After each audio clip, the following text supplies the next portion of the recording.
Hello everyone, welcome back to my channel. I'm the City Witch. So we're going to be doing a book review of The Witch's Book of Power by Devin Hunt, foreword by Christopher Penczak. So as always, I will give you my honest opinion on this book. I have read it cover to cover and I've made myself some handy little notes on what I want to say about this book. Now I will start by saying that Devin Hunter is quite a new writer to me. I've not read any of his other workings. This is the very first book that I read by him and I wanted to give him a go, see if I like his work and what he has to say. This is the first book in a collection that he's produced, The Witch's Book of Power, Book 1. Book 2 is The Witch's Book of Spirits, and Book 3 is The Witch's Book of Mysteries. I have already read through The Witch's Book of Spirits, so there will be a review of that book to follow. But I've not yet read The Witch's Book of Mysteries, so I will let you know what I think of that book when I've read it. So, first impressions of the book itself, aesthetically quite pleasing, got a nice pentacle and pentagram design there. His second book was very similar, going from the kind of blue into like a reddish colour with kind of a similar design. So it looks like they're following a certain pattern, which is completely fine. I'm not going to read you the back of the book, guys, but I will hold it there for you. And if you want to read it, please go ahead and pause the video and have a read. I will read the bold title, though, that says, "Ignite the holy fire within. Become the witch you were meant to be." It's quite a bold statement, that, isn't it? So I'll get back to that in a moment. But take a pause and have a read and see what you think. There's some nice information about the author down there as well. So let's dive in and have a look at what the book has to offer before I tell you what I thought of the book. So the first thing here is we have dedication and acknowledgements, foreword by Christopher Penczak, and an introduction. Now, I'm not particularly a fan of Christopher Penczak, although he had some nice things to say about this book. This book is divided into, I believe, 3 large sections, and then each section is broken down into chapters. So the first section of this book is Personal Power, Chapter 1, The Witch's Power. So the most important lesson about witches, where witch power comes from, the myth of the witch power, how witch power manifests, the witch power in you, psychic abilities of the witch, revealing the witch power within. And then Chapter 2, Frequencies of Power. The frequency of a witch, home frequency, tuning in, creating intentional presets, the home frequency preset, how to adjust your frequency, practical steps to frequency adjustment, building the altar of the self, the water cleansing rite, frequency in a nutshell. Chapter 3, the primal soul. 3 souls. The primal soul, the frequency of the primal soul, totemic form of the primal soul, the medicine of the primal soul, snake charming ritual, basic care and feeding, communion with the serpent, tree of knowledge trance, primal soul recap.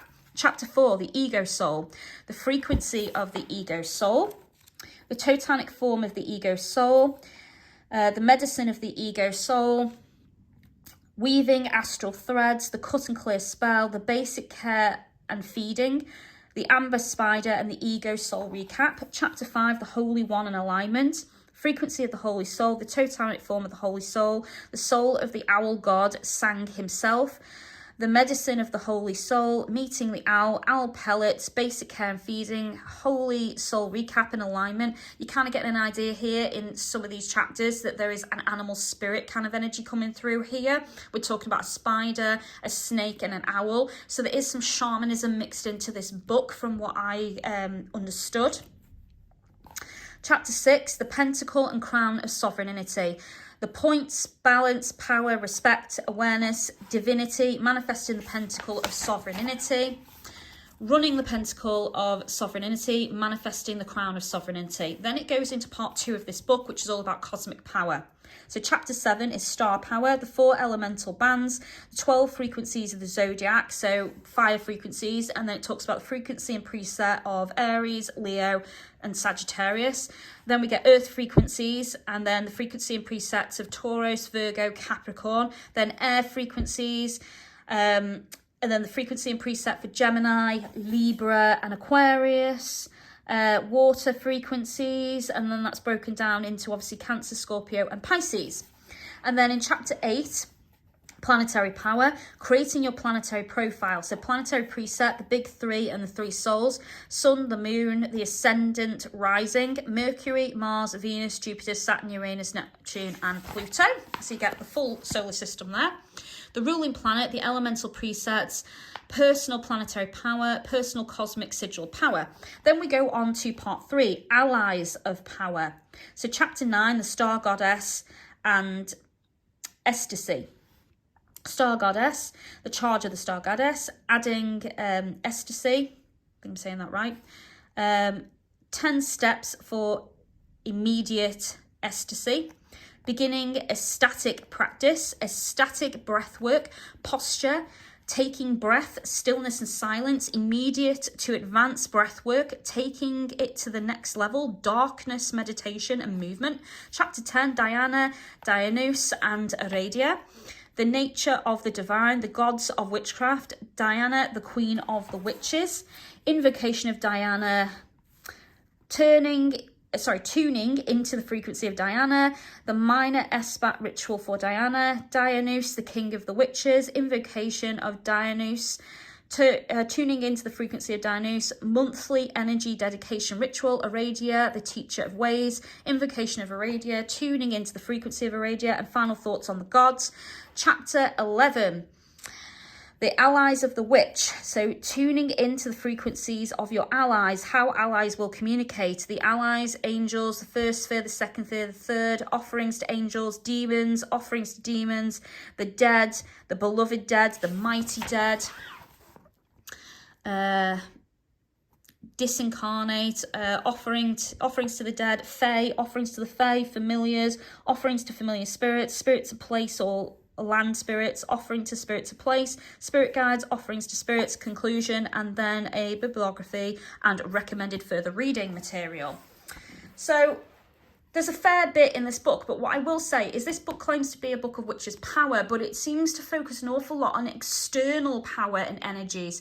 So while that is, yes, power and things that we can manipulate as witches, it's not really the witch's power, is it? It's more like witches' skills, because it takes skill and training and practice to access external power, but your internal power is what you need to master first. And he doesn't seem to focus a lot on that in this book, in my opinion.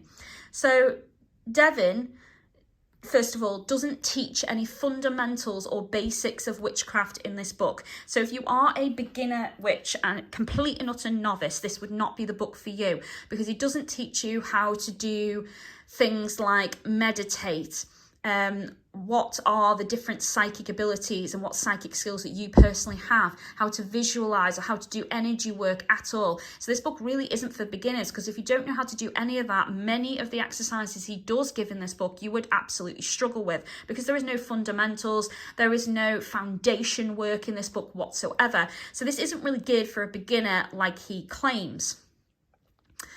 The next thing I want to talk about is throughout this book, it's littered with cultural appropriation. So Devin talks about chakras, Kundalini, yoga, breathwork, and a few other bits and pieces in this book that are definitely taken from other religions. As I mentioned when we were going through the chapters, there is a touch as well on shamanism with the use of animals. Now, animal magic is open to absolutely any practice, but it's not animal magic he's referring to. He's absolutely referring to totemic magic, and totems are quite specific to different various forms of shamans, and shamanism is open, but maybe some of the things that he's talking about in his book specifically isn't. So there is some cultural appropriation in this book, which I did note. As we know, many of these subjects that he's choosing to talk about, like chakras and Kundalini and yoga and breathwork, while absolutely helpful to the witch and something you absolutely could incorporate into your personal practice if you chose with the correct teacher who knows what they're talking about, we know that's not witchcraft. So putting it under the title of witchcraft and adding it into a book of witchcraft is wrong, in my opinion. He also doesn't provide the complete information on what he's talking about. So when he talks about chakras, he gives the most basic information. Same with Kundalini and yoga breathwork. He's not giving you the full instructional guide on what that is. He's not giving you a history or a background on that subject as well. So with yoga, you need to understand why you're doing that breathwork in yoga and why it's important. There's also certain postures and poses you do for that breathwork. He doesn't include any of that in this. Kundalini is another very specific system. And working with Kundalini, you have to know what you're doing. You can actually hurt yourself if you're not careful. So while things like working with the chakras, the median system, Kundalini, doing breath work and different exercises like that can be very, very helpful to you as a witch and help you expand things like your lungs, your mind, your awareness, it's not something he necessarily needed to put in this, and it isn't really for the witch's power, is it? These are methods that you can use to increase your power, help access or tap into your power, but he should have really given full instructions, a full background on why he's using them and including them in this book, and he should have shown some kind of proof to me that he actually can speak on those subjects, because he's not from those cultures. So that was a bit of a red flag for me.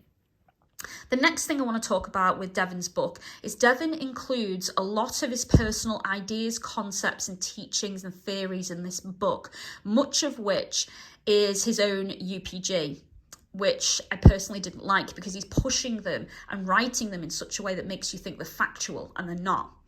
He mentions his own coven, the sacred fires, a lot in this book. Like, he repeats that a lot over and over and over. And I felt by the end of the book that he was advertising his group, his methods and teachings, and that this book was just one big advertisement. So that kind of put me off a lot as well, and was another red flag. While I don't mind an author towards the end, or maybe in a bit about themselves, mentioning that they run groups, they have websites and coven that you can join, I think that should be separate to the main book they're trying to write about, unless he's writing a book about his coven, the Sacred Fires, in which case if you're buying it, you know what you're buying and what you're looking into.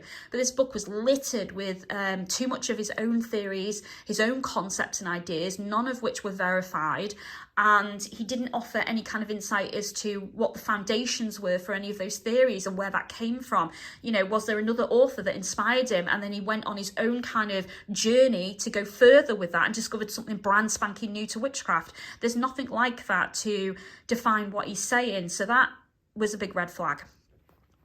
Devon does explain where he believes the witch's power comes from, and in a nutshell he says it comes from angels. So he provides you with a story in this book which is called The Myth of the Witch's Power. In that story he refers to the old religious texts where angels breed with humans, creating Nephilim, which are the ancestors of the witches of today. He claims that this also explains all of our different skills and powers. He even states, which to me is a contradiction, that not all of us possess witch power, because not all of us are descendants from Nephilim.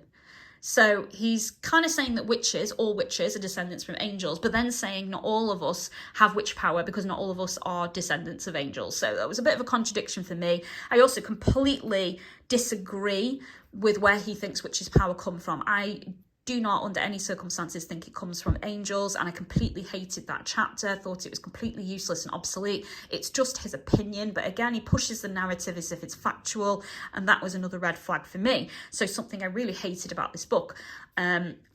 Your power, guys, comes from within. It's completely unique to you from birth. We know the universe recycles energy. So if you believe in reincarnation and you're coming back through lifetime after lifetime, you're not obviously a descendant of an angel then, are you? You are recycled by the universe, and that energy is fresh but contains memory. You know, you get stronger with each lifetime. You're supposed to learn in each lifetime, experience different things in each lifetime, different lifestyles, different diseases, different problems. All of these things help shape you from a rough rock into a pure diamond, ready for ultimate transcendence. That's kind of the point of reincarnation. So if you are a believer in reincarnation, a lot of what he said in this book was rubbish, in my opinion. So, moving on from that, Devon also talks about the goddess and the god in this book, which for him, which is completely fine, is Diana and Dionysus and their daughter Aradia. So he focuses a lot on that. And I was a follower of Aradia back in the day. I haven't got a problem with any of this at all. He then further breaks down the concepts of the divine into the divine feminine and the divine masculine, which by the time you get to the end of that, after all the stuff he talks about with the star goddess, Diana, Dionysus and Aradia, and then breaking down the feminine divine, honestly, you just end up completely confused by the end of that chapter. And the subject is just a big mess as far as I'm concerned. So I really didn't enjoy that at all. In fact, the only chapter that I actually really enjoyed in this book was the one on astrology and planetary magic. In this book, he gives a really unique way for you to look into your birth chart and actually create a personal power sigil by using your birth chart that is completely unique to you and you alone, helping you access your inner power and utilize all the energy of the astrological sun signs and the planetary energies that influence you at birth, which I thought was wonderful. And that to me was more of what I wanted to see in this book and more of what I expected. So that was the only chapter in this book that I thoroughly enjoyed. The rest of the book I completely hated, if I'm honest, guys. In conclusion, very little of this book is actually providing you insight into the witch's power. It instead chooses to focus on external sources for power, such as spirits, deities, elements, and planets. He doesn't provide much in the way of personal training and exercises to actually access your personal power at all. And he focuses way too much on external energies you can manipulate rather than working with your internal power. So to me, his very first book in this collection should have been a book all about working with your personal power, which if you are looking for a book on that, guys, and you're watching this thinking, oh, it's not the book for me then, honestly, I can't highly recommend this book enough. Seriously, go and buy Matt Oren's The Psychic Witch. That is what this book should have been. And when I reviewed that book, I said that I read this one first and then I read The Psychic Witch. And The Psychic Witch was exactly what this should have been. Focusing on you and your power, your energy, building on your psychic skills, figuring out what your talents are and where your talents lie. You know, there was a lot in that book that was really insightful, that it was packed full of exercises upon exercises, meditations, and he gives you the basic foundation to be able to do them as well. So you are properly being trained in that book. And if there's something that doesn't resonate to you, you can move on because it's done as a training system. You can come back to it at a later date if you want. This was complete garbage. So for me, this is literally, you know, a 3 out of 10. I thought it was really poorly written. Sorry, Devon, but I really just did not like this book at all. And for me, it's not something that has made it to my shelf. I will be, right after this video, putting it online and selling it. So yeah, so personal opinion, 3 out of 10 from me, guys. So don't buy this book. Go and buy Matt Oren's The Psychic Witch and then work into his new book, which is Manifestation Magic, which is all about applying what you learn in the first book to actual spellcraft. So you're layering your magic even further and taking it to that next level. So if you did enjoy this video, guys, please don't forget to give me a thumbs up. Click the bell so YouTube will tell you when my next video comes out. If you'd like to offer like, love and support to this channel, you can do that through Patreon or my Amazon wishlist. And thank you very much to anyone who chooses to support me. I do appreciate it. If you'd like to book any of my magical services for divination or spell work or long distance holistic healing, you can do that through Facebook, Twitter, Instagram, or via email. All the links are provided, guys. Thank you so much for watching, and I'll see you soon. Blessed be.